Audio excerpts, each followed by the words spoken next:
Assalamualaikum dulur salembur baraya salam dunya. Patepang deui sareng Tata Dana Miharja anu beuris nyanggakeun carpon humor judulna Ngabeng Beos karya Tata Dana Miharja.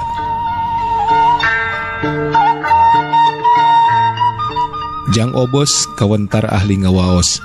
Maksudna seueur nyarios tapi ukur ngahambur-hambur waktos teu matak nambahan pangartos.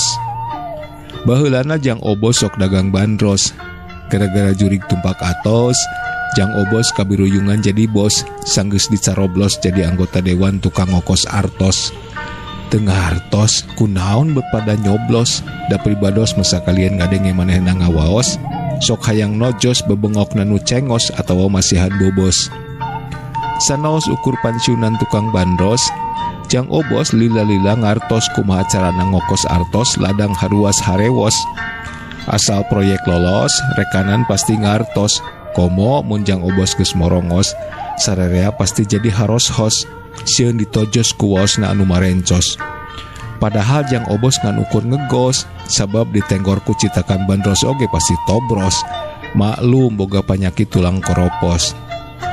Parandene kitu, Jang obos nu ayeuna geus pinter dangdos tur tara dagang bandros, sok pada ngantos-ngantos.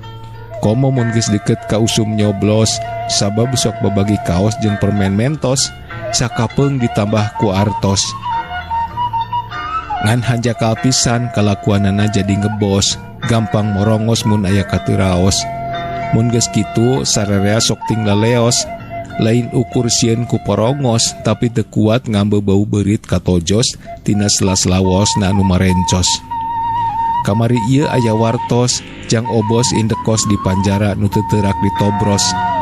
Basa sakali waktos pasarandog jeung para wartawan tukang ngabewarakeun wartos, Jang obos pada naros.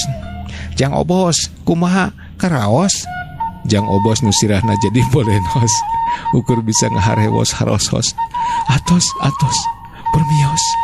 Bari nyebutkeun beungeutna nu cengos jiga cucunguk dangdos.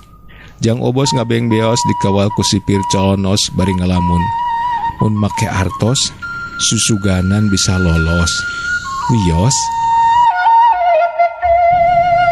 Caga, hatur nuhun Tata Dana Miharja pamit. Permios.